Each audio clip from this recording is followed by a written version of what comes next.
नमस्कार दोस्तों, वंदे मातरम, जय हिंद। आज के वीडियो में आपका बहुत बहुत स्वागत है। आज हम बात करेंगे वाटर बॉम्ब के बारे में। जी हाँ, सही सुना आपने, वाटर बॉम्ब। आपके मन में ये सवाल आ सकता है कि न्यूक्लियर बम का नाम सुना है, ग्रेनेड्स का नाम सुना है, मिसाइल्स का नाम सुना है, लेकिन ये वाटर बम है क्या? तो इसका जवाब भी आपको मिल जाएगा ये वीडियो पूरा देखने के बाद। देखिए, जब भी हम किसी युद्ध का नाम लेते हैं तो एक तबाही का मंजर हमारी नजर के सामने दिखाई देने लगता है। किसी भी युद्ध का कारण सिर्फ एक ही होता है और वो है महत्वाकांक्षा, चाहे वो साम्राज्यवादी हो या फिर विस्तारवादी हो। हालांकि युद्ध से किसी का भला नहीं होता, ये सभी देश जानते हैं, फिर भी होड़ लगी रहती है दूसरे देश पर आक्रमण करने की। इसलिए हमारे प्रधानमंत्री श्री मोदी जी भी हमेशा कहते हैं कि आज हमें युद्ध की नहीं बल्कि बुद्ध की जरूरत है। देखिए, जब दो देशों के बीच युद्ध होता है तो ये युद्ध केवल सैनिकों के बीच फेस टू फेस नहीं होता, बल्कि इसमें एयरफोर्स भी इन्वॉल्व हो जाती है और उस देश की अगर समंदर की सीमाएं हो तो उनकी नेवी भी इसमें इन्वॉल्व हो जाती है। युद्ध में दोनों देशों का एक ही मकसद होता है, सामने वाले देश की ज्यादा से ज्यादा तबाही करना। ऐसे में यहाँ पर एयरफोर्स की भूमिका बहुत ही अहम हो जाती है। आप देखते होंगे कि ज्यादातर देशों का यही प्रयास रहता है कि उनके पास बड़ी मात्रा में बेहतर से बेहतर फाइटर प्लेन्स हो, ज्यादा से ज्यादा संख्या में मिसाइल्स हो, खास करके एयरड्रॉप टाइप की मिसाइल हो। एयरड्रॉप का मतलब है हवा से जमीन पर मारना करने वाली मिसाइल। इसके अलावा जमीन से जमीन पर मारा करने वाली भी मिसाइल हो। जमीन से जमीन पर मारा करने वाली मिसाइल्स में आईसीबीएम का बड़ा महत्व होता है।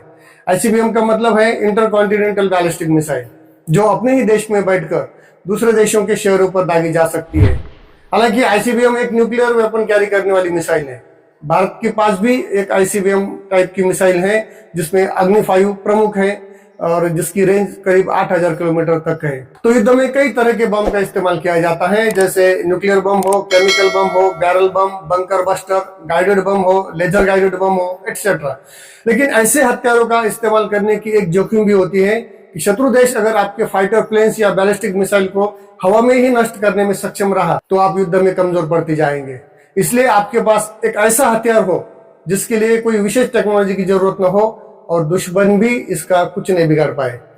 तो चीन भारत के खिलाफ एक ऐसा ही हथियार बनाने जा रहा है जिसका भारत के पास फिलहाल तो कोई तोड़ दिखाई नहीं दे रहा है, और वो है वाटर बॉम्ब।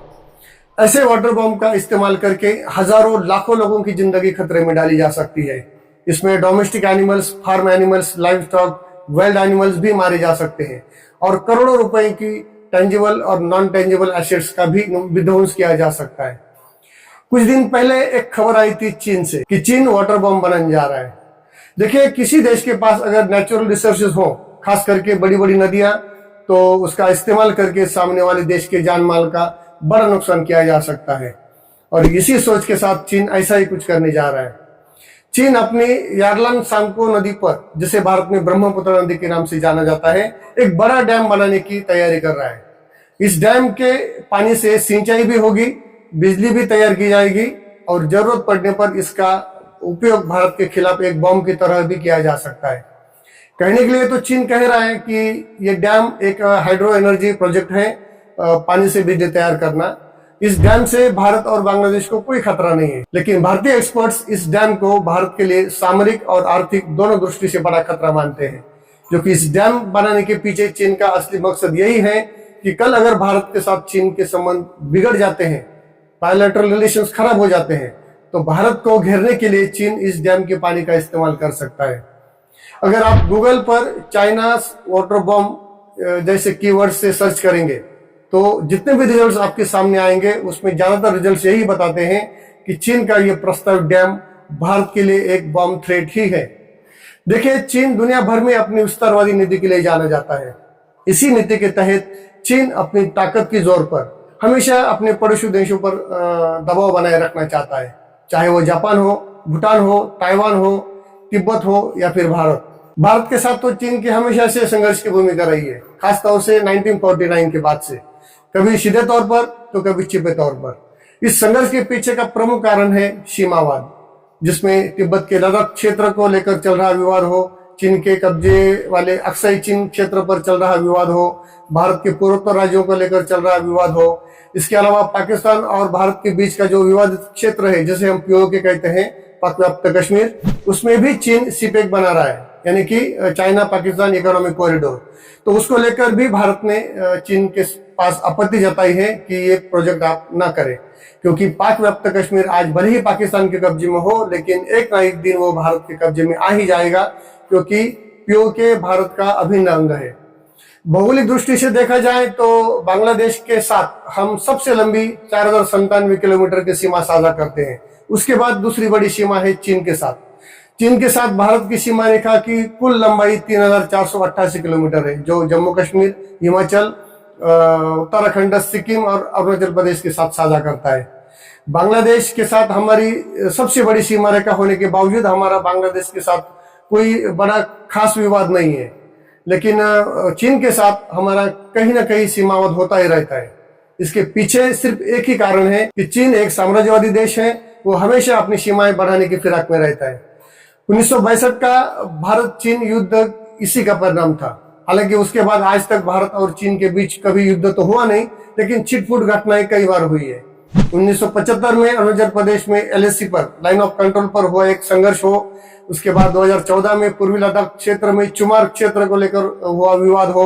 2015 में उत्तरी लद्दाख में बरसेक क्षेत्र को लेकर विवाद हो। 2017 में डोकलाम का विवाद हो, या फिर 2020 का गलवान घाटी का विवाद हो। ये सारी घटनाएं चीन की विस्तारवादी नीतियां दर्शाती है। लेकिन 2020 में गलवान घाटी में जो संघर्ष हुआ उसे चीन हमेशा याद रखेगा, क्योंकि गलवान घाटी के संघर्ष पर चीन को भारत ने कड़ी टक्कर दी थी। दोनों देशों के बीच सीमा विवाद इतना बढ़ गया था कि युद्ध जैसी स्थिति उत्पन्न हो गई थी। दोनों देशों ने पूर्वी लद्दाख क्षेत्र में हजारों सैनिकों को तैनात कर दिया था, टैंक तैनात किए थे, हथियार भी तैनात कर दिए थे।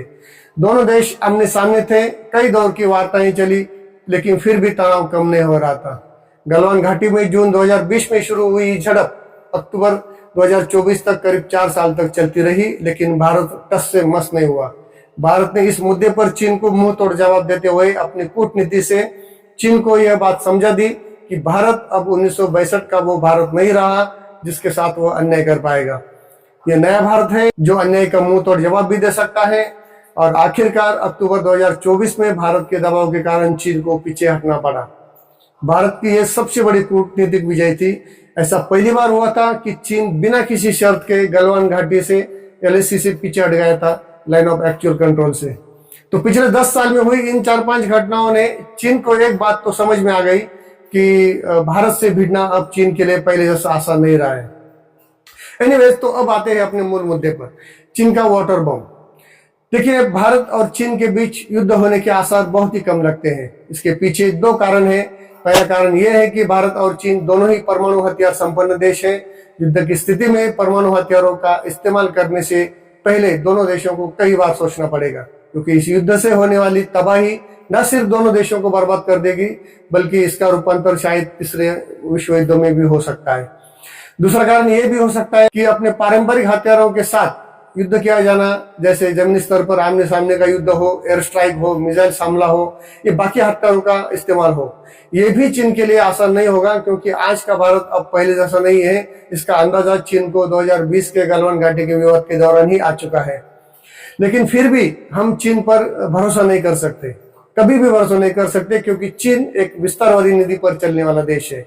और ऐसा नहीं कि ये नीति चीन की मौजूदा सरकार की है और अगर ये सरकार बदल गई, नई सरकार आती है तो ये नीतियां बदलेगी।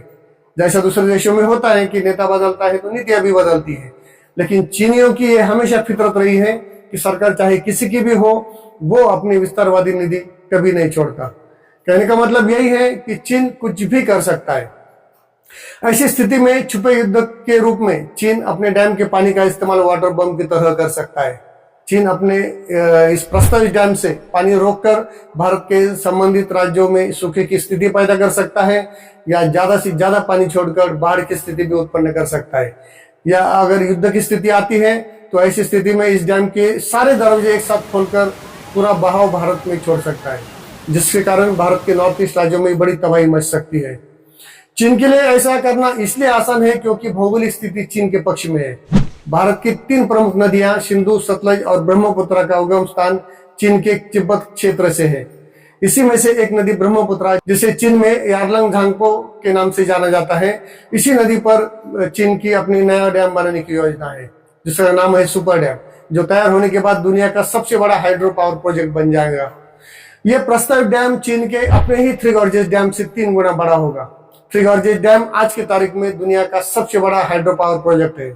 इसकी हाइड्रो पावर कैपेसिटी करीब 22,500 मेगावाट है, जबकि ब्रह्मपुत्र नदी पर बनने जा रहे इस सुपर डैम की हाइड्रो पावर कैपेसिटी होगी 60,000 मेगावाट।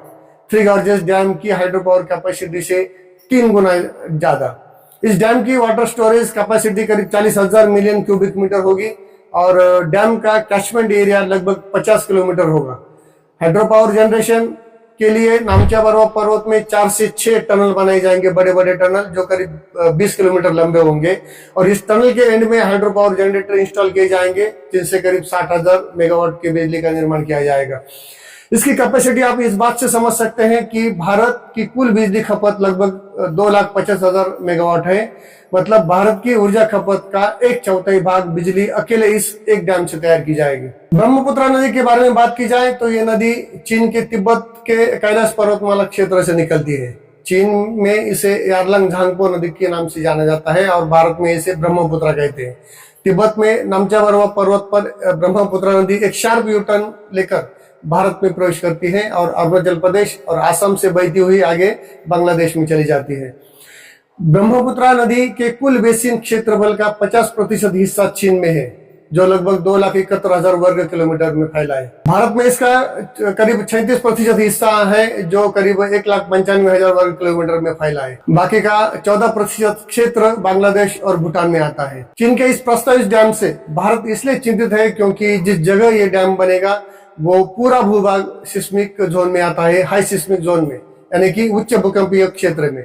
तो यहाँ भूकंप होने का खतरा और भी बढ़ सकता है। इसके अलावा ये क्षेत्र हिमालयन पर्वत श्रृंखला का एनवायरमेंटली सेंसिटिव एरिया भी है और भारत की सीमा के बहुत नजदीक भी है।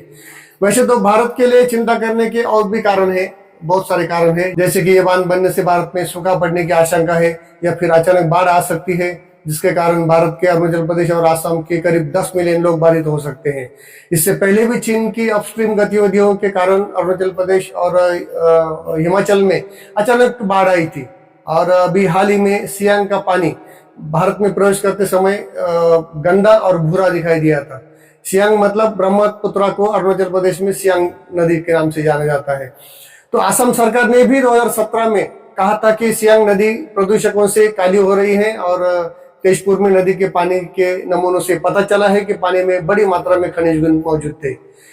हालांकि भारतीय एक्सपर्ट्स का माने तो उसमें भी बड़ा खतरा तब होगा जब युद्ध की स्थिति में चीन अगर जानबूझकर इस डैम के सारे गेट एक साथ खोल देता है। तो प्रचंड बाढ़ आने के कारण भारत के ये 2 राज्य अरुणाचल प्रदेश और असम में जान माल की इतनी बड़ी तबाही होगी कि उसका अंदाजा भी लगाना कठिन होगा। बाढ़ की स्थिति में हालात कैसे होते हैं ये तो आप जानते ही हैं। कई लोग बेघर हो जाते हैं, कई दिनों तक जमीन खेती करने लायक नहीं रहती, रियल एस्टेट का इतना नुकसान हो जाता है कि उसका पुनर्निर्माण भी करना मुश्किल हो जाता है। तो कल अगर चीन इस डैम के सारे दरवाजे फुल फोर्स के साथ छोड़ देता है तो भारत के पूर्वोत्तर राज्य में बड़ी तबाही मच सकती है। ये मंजर बांग्लादेश में भी दिखाई देगा क्योंकि ब्रह्मपुत्र आगे बांग्लादेश में प्रवेश करती है। देखिए, फाइटर प्लेन्स, मिसाइल्स और बाकी के डिफेंस इक्विपमेंट पर किसी भी देश के करोड़ों रुपए खर्च होते हैं। अगर युद्ध होता है तो इन हथियारों का इस्तेमाल किया जा सकता है, लेकिन अगर युद्ध नहीं होता है, शांति की स्थिति रहती है, तो ये इक्विपमेंट एक सफेद हाथी की तरह होते हैं जिन्हें जरूरत ना होने पर भी संभालना पड़ता है। तो ये एक तरह से डेड इन्वेस्टमेंट ही होती है।